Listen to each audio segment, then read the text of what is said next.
Having said all of that, we move to the first speaker. The Honorable Reverend assumed office as Minister of Education in January 2012.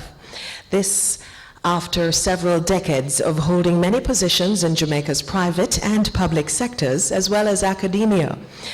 The gentleman wears many hats, in addition to being an attorney at law and a media practitioner over the years. Of course, his substantive posts as Minister of Religion and Minister of Government. It is therefore our pleasure to welcome him to address us this evening.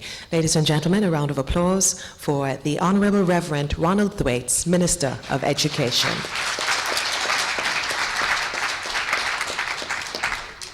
Good afternoon, everyone.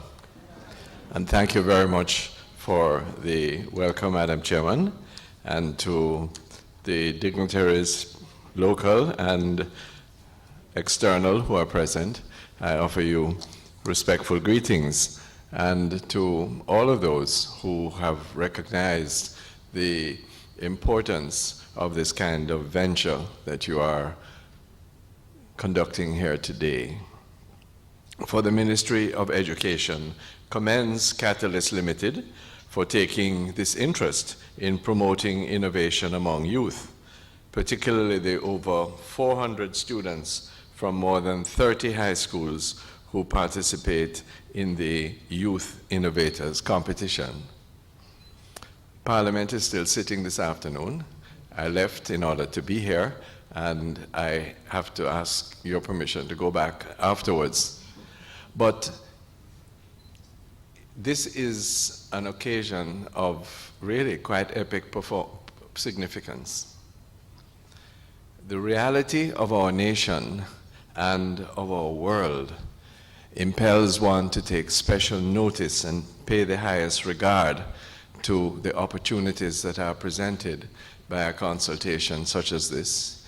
Indeed, by the movement to encourage entrepreneurial skills and business acumen among our young people.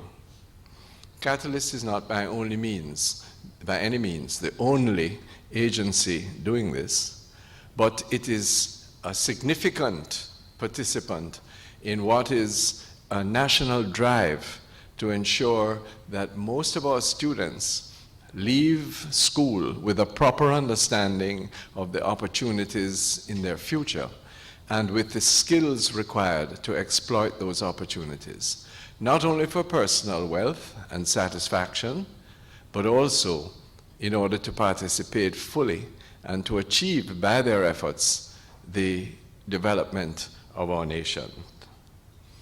The number of new jobs that are becoming available are of significance.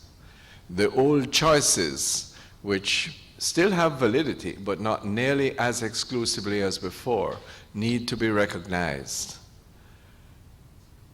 Those with the skills to do with the maritime sector, those with the skills to do with animation, and many other of the so-called new professions, changing almost regularly. These are many of the competencies that are required of our young people. I came across a new profession, that of animation, recently, where the starting salary for animators is equal to that of the starting salary of lawyers. Would you expect that?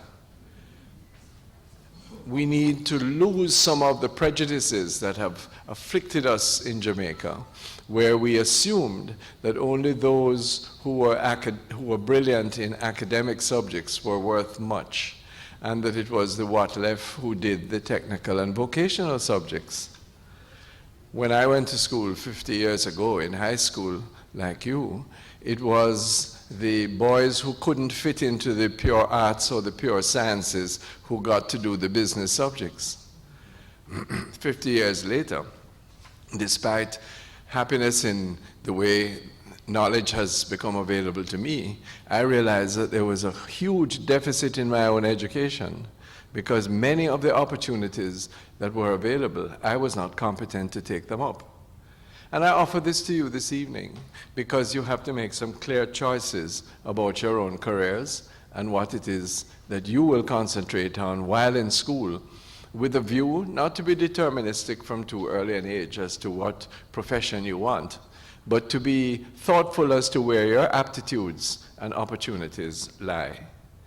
The United Nations tells us that a large majority of the new jobs in the 21st century are not going to be provided by any large corporation and offered to us as we have had the misapprehension in Jamaica in the past, but rather is going to have to be created by individuals who create their own employment, or in fact come together with small groups, usually of their peers, and happily often assisted by mentors, in order to provide the employment, the creation of new goods and services which the world requires.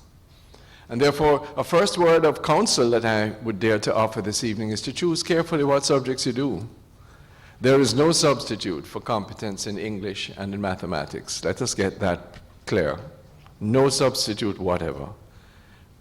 The truck drivers who are seeking employment in Western Canada from Jamaica, and whose salary triples and quadruples that of a minister of government here, require competence in English and familiarity with information technology and skills in mathematics in order to be qualified to carry out their tasks as truck drivers. You might not have thought so, but this is the reality. The higher reaches of occupations in the tourism sector, in the service sector, anywhere in the world, and indeed we can't assume that we are going to be some backwater. We have to be competitive in every respect. Will also require those skills. I say again, competencies in English and mathematics are essential. If you are not up to the scratch in that, those who fall within my earshot this evening, take the time and recognize the importance to avail yourself of every remedial opportunity for improvement in this regard. And it's not just the ability to understand English or to fudge through mathematics. The expression of English is of great importance, and by 2017, all school leavers are going to be required to take an oral examination in that subject. We no longer presume English as our native language. We recognize that for many of us, we have to take extraordinary steps to master this essential subject. And similarly in mathematics, it's not just a question of the rudiments of arithmetic, but rather the critical thinking, the ability for analysis of problems that this discipline provides us that must be mastered during your years in school. And you must be tested in this regard. And similarly, it is a requirement, it will be a requirement, that at least one marketable skill be acquired by each school leaver in Jamaica. We can do no less, you know. The taxpayers of this country afford every young person in Jamaica, to our great advantage, about 12 years and sometimes more of education. It must have relevance to the job market beyond school, and it must include those necessary skills without which extensive remedial work and sometimes impossible hurdles will have to be overcome. Many of the business persons internationally have done well at a very young age. And so I encourage you to have strong and ambitious sights. One recalls the junior achievement instances and the centers of excellence examples that I have encountered in recent months, right here in Jamaica, to encourage you. How can I forget the young students of Mal Gully? I don't know if any students from that school are here. But from the reaches of Manchester, who took over the waste products, the unused fruit from their vicinity, and made snacks and dried preserves that they could sell to their company, to their schoolmates, and to others in the community. And they made good money and learned a lot about business in doing so. And I'll never forget, as I walked away from their booth at an exhibition at the university many months ago, of the wisp of a young lady who tugged at my jacket and asked, "Sir, can we take over the tuck shop next year?" That's exactly the spirit we want. And there are so many. Many have been recently displayed their wares and their talents in the press, and you should look at them and recognize the potential, the extraordinary creativity of the Jamaican young people. A significant part of their success is the availability of seed funding and business facilitation, which Katalyxt is providing. And without this kind of support, it is true that many of these promising ideas would never see the light of day. The Ministry of Education recognizes that education focused on the areas of science, technology, engineering, and mathematics, the so-called STEM acronym, helps to nurture and develop inquiring minds, logical reasoning, and collaborative skills. And we believe that an inquiry-based, practical, and relevant approach to STEM teaching and learning procedures will produce the most positive outcomes. This has not been the bent of our education system in the past. It is a significant change that is taking place, of which you should be aware, and which will guide the thinking behind many of your activities in a conference such as this. So, in seeking to infuse STEM into the education system, our ministry has established a national steering committee chaired by Professor Emeritus Gerald Layla, comprising of accomplished science and technology educators. In addition, Senator Wentworth Skeffrey, an accomplished science teacher at the high school level, has been appointed as STEM Technical Officer with the day-to-day responsibility of integrating STEM into the school system. And the specific tasks at this committee, which I believe had its first meeting earlier today, will include reviewing and refining the concept of STEM integration in the education system, conducting a comprehensive review of the existing subjects aligned to occupations, as well as those being developed under the new national curriculum, and developing projects that can be used for the integration of STEM. This is going to require a different approach to teaching and to learning in this country, but it is no less that we can do in order to be able indeed to catch up and to be more and more responsive and relevant to global trends. There is a new national curriculum that is being developed for all grades and subjects of schools in Jamaica, and the intensive application of STEM methodology and the emphasis on the STEM subjects will be apparent in them. We hope that this will provide and ensure a wider and deeper understanding of other occupations and their importance to societal development and to the economy of the country. One of our projects towards all of these ends is to seek to improve the capacity for science teaching in all of our high schools across the island. Starting this year, this financial year, we are polling each school to determine what their needs are, and it is our modest but essential ambition that every high school in Jamaica should have at least one functioning and well-equipped science laboratory. We invite the private sector, the non-government community, including alumni associations, to partner with the Ministry of Education in this regard. Jamaica, in the upcoming era, has to and will continue hopefully to be a nation noted for its extraordinary athletes and its mellifluous songbirds. But we have to be much more than that. We have to win the Olympics in science and technology.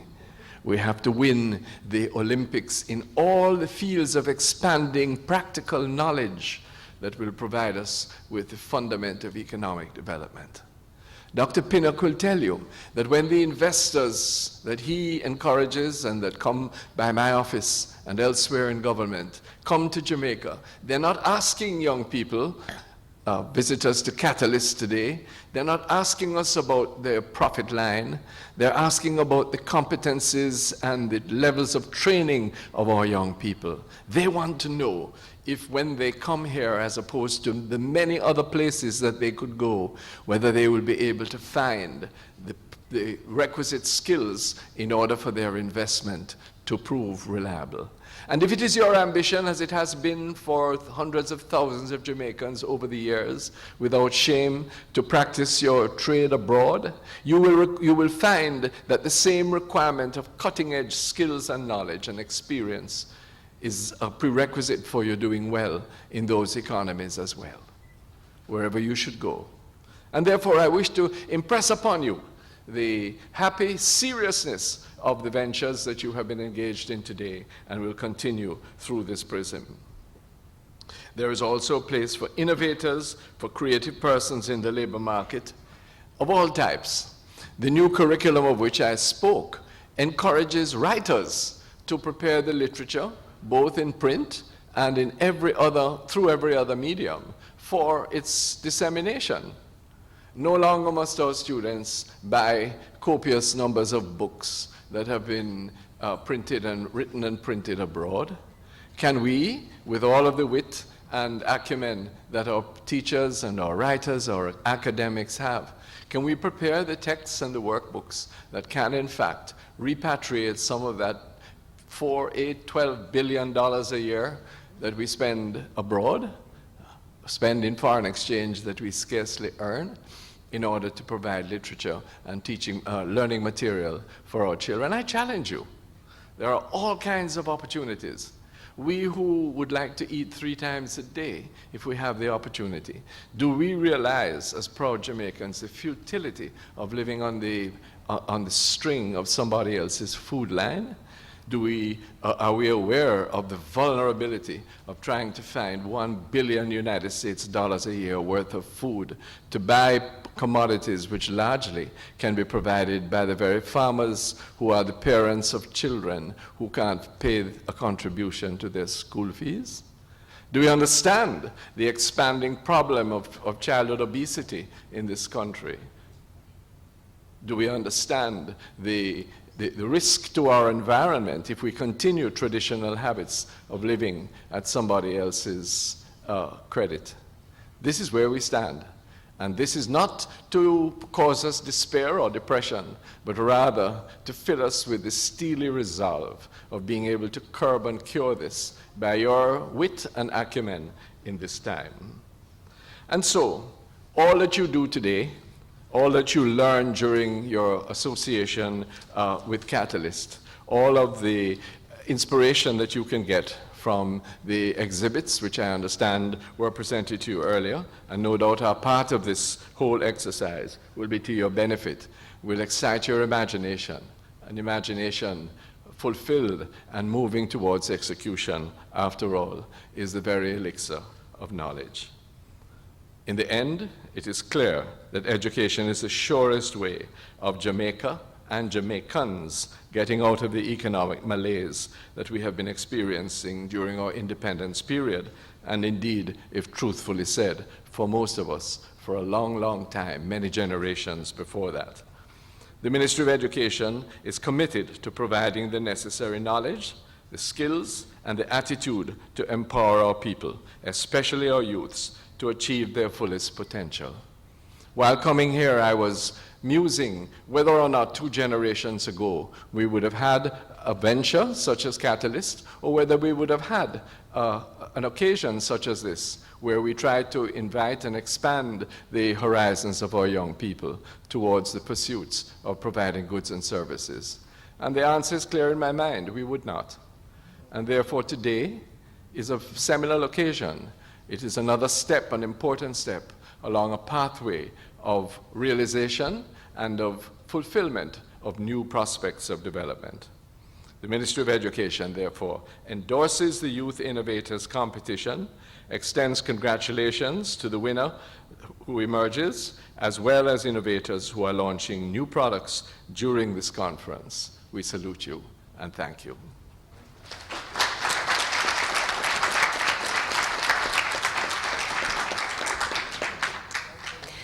Honorable Minister, thank you so much for your words of endorsement, encouragement, and inspiration. I believe you have perfectly articulated the essential objectives of our endeavor over these 2 days. Business growth through innovation and efficiency.